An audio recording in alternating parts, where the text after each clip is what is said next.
Hi everyone, welcome back to this channel. On today's video, I'm going to show you how you can make an edit on Capcut. So here, as you can see, I've already opened my Capcut, and then if you want to start an edit, just click on the new project and then choose a video that you want to edit. For example, this one, and then click add, and then you can just start the editing process. You can crop the video, you can split, you can cut the video, and also add an audio. But if you want to use the template, just click on the template icon here, and then you can just choose any templates provided by Capcut that you want or that you think fits your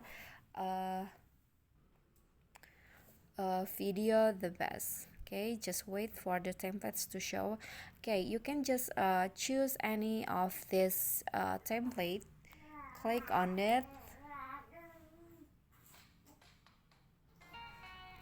and then if you want to use the template, just click on the use template and add a photo and video that you want to edit. Okay, so that is how you can make an edit on Capcut. I hope this video is helpful to you. Don't forget to click like, leave a comment, and subscribe our channel. See you on the next tutorial. Bye bye.